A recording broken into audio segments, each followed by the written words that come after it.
Na Argentina, o protesto convocado pela esquerda para esta quarta-feira contra o governo de Javier Milei não teve a adesão esperada.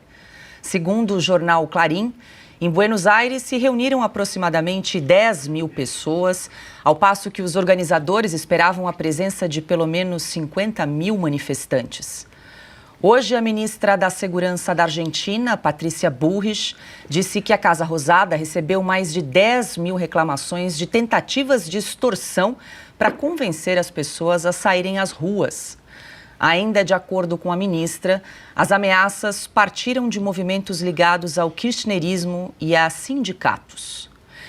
Recentemente, Javier Milei anunciou que pretende realizar uma auditoria nesses grupos para reduzir a influência dessas organizações nos segmentos mais pobres da sociedade. Rodrigo Constantino hoje conosco nesta quinta-feira, dia 21 de dezembro. Muito boa noite, seja bem-vindo.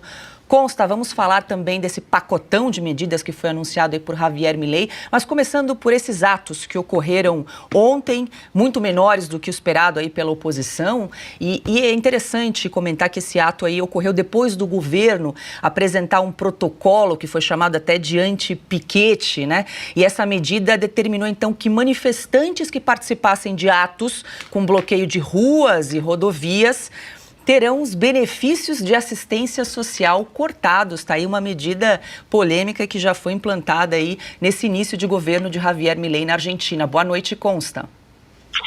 Boa noite, Paula. Flopou, como dizem nas redes sociais. Boa noite, mestre Augusto, Pioto, Silvio Navarro, toda a nossa qualificada audiência. Veja, a comparação com a decisão do governo argentino e alguma ditadura qualquer, né, que muita gente à esquerda fez, é absurda e é incoerente também. São os mesmos que chamavam de terroristas aquelas pessoas no 8 de janeiro no Brasil, com Bíblia na mão, bandeira do Brasil na outra e de vez em quando comendo um algodão doce, de terroristas, chamavam de terroristas. E de repente, quando o Milei diz que vai cortar benefícios de quem interditar vias, de quem promover arruaça, quebra-quebra, vandalismo, eles dizem que isso é um ato de ditador. Então há aí, obviamente, uma incoerência. Flopou porque a extrema-esquerda só consegue arrastar para as ruas militantes com base em mortadela. Às vezes é mortadela bilionária, que nem aquela necessária para comprar artistas, né? A Lei Rouanet aí explodindo num recorde, isso é para comprar artistas. Mas às vezes uma simples mortadela com um pãozinho francês resolve ali para colocar militância sindical nas ruas. E o governo do Milei acabou de começar.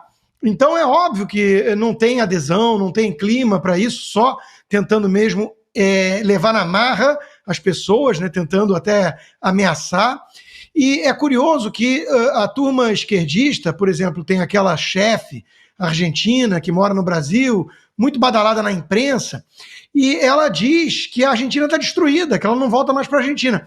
Bom, a gente só pode concluir uma coisa, né, de uma narrativa dessas.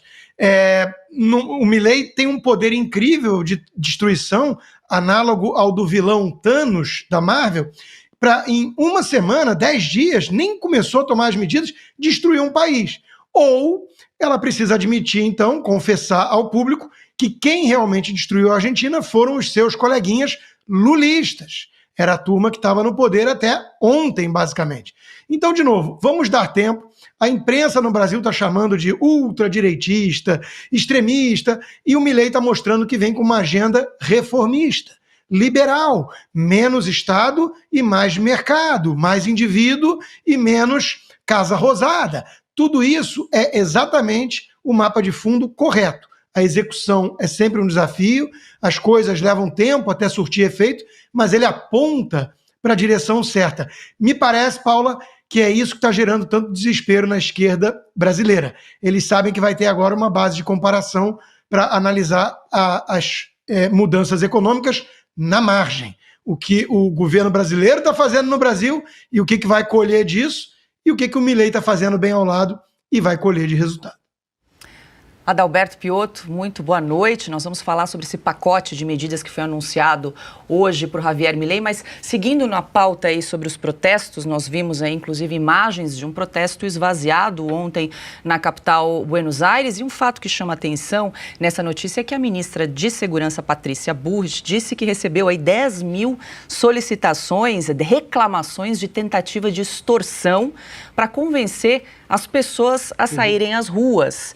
Me chamou muito a atenção esse fato. Imagina como é que isso se daria se fosse aqui no Brasil, né? Esse tipo de reclamação com relação a grupos tentando extorquir de alguma forma para que os demais, né, manifestantes saíssem às ruas. Paula, boa noite. Silvio, Augusto, Constantino, a nossa audiência. Temos um presidencialismo na Argentina, pelo que se percebe, né? As pessoas reclamaram a ministra de Estado. E aí chama a atenção, se são 10 mil pessoas que recorreram ao governo atual para essa questão da segurança, dizendo que estavam sofrendo extorsão, não são pessoas que votaram no Milei, não são pessoas à direita, são pessoas à esquerda que, por acaso, começaram, ou que votavam na esquerda e começaram a perceber a tragédia que era o governo de esquerda, do kirchnerismo, bom, de toda aquela coisa absurda que tem na Argentina. O governo Milei precisa de duas coisas para dar certo. Medidas certas, ele já está tomando. Todas as medidas são de uma lógica liberal, principalmente para privatizar empresas ineficientes, reduzir o tamanho do Estado e o gasto que o Estado tem com empresas estatais ineficientes. Flexibilização do mercado de trabalho, que é justamente para gerar emprego, e isso traz dinheiro novo para a economia, ou seja, com uma possibilidade de contratar pessoas sem você ter toda aquela carga do Estado em cima. É a lógica dele, ele prometeu isso na campanha, está entregando isso, e principalmente, que é onde o Brasil está indo no caminho contrário, segurança jurídica de investimento. A gente está vendo que a decisão dele, inclusive, recentemente, está sendo por decreto, tudo que foi prometido na campanha, ou seja, não é um voo no escuro, muito pelo contrário, ele prometeu isso na campanha, isso foi uma escolha democrática dentro da Argentina, e isso, claro, esse plano de governo dele foi avalizado pelo voto popular. Ele está prometendo tudo isso, prometeu tudo isso e colocou essas medidas agora, colocou todas. Elas precisam de tempo. Mas esse tempo vai ser, obviamente, com tentativa de sabotagem dos sindicatos e de todo aquele aparelho, não digo só estatal, porque ele está mexendo, mas aquele aparelho privado, ou seja, do mundo fora do governo, que vivia de subvenção estatal. E aí são os sindicatos, as organizações sociais argentinas, bom, seja lá o nome que você queira dar isso daí. Essa gente vai tentar, veja só, ele tomou posse recentemente, fazer uma manifestação agora é tão desproporcional quanto deslocada. Mas esse tipo de sabotagem vai continuar existindo. Agora, o melhor de tudo, importante só essa observação que você fez aí, Paula. Esses 10 mil cidadãos argentinos provavelmente votaram na esquerda lá atrás. Se sentiram acuados agora porque estão vislumbrando, tanto que o voto popular de maioria foi a Javier Milei, e não querem mais conviver, não querem mais viver sob essa tutela violenta do Estado, dessas organizações que, claro, estão falando em nome do governo anterior, estão falando em nome do kirchnerismo. Você tem que participar de uma manifestação contra um presidente que foi recém-eleito. Isso é uma reação social num país como a Argentina, que é o que tudo indica, temos sim presidencialismo, as leis são obedecidas e o Supremo não se intromete na política. Isso tem uma grande possibilidade de dar certo. É uma ressurreição da democracia e da vontade do povo. Claro que a gente vai ter que aguardar, essas medidas econômicas, elas ainda têm um tempo para dar certo, pode até gerar um pico de inflação, porque se mais gente entra no mercado, consegue ter dinheiro e você não tem oferta para toda essa nova demanda, mas no médio e longo prazo é alvissareiro que está sendo feito na Argentina, sobretudo dessa reação popular que é, sim, muito positiva. As pessoas, de novo, reclamando de elas não querem viver sob a corda pesada do Estado envolto no pescoço delas.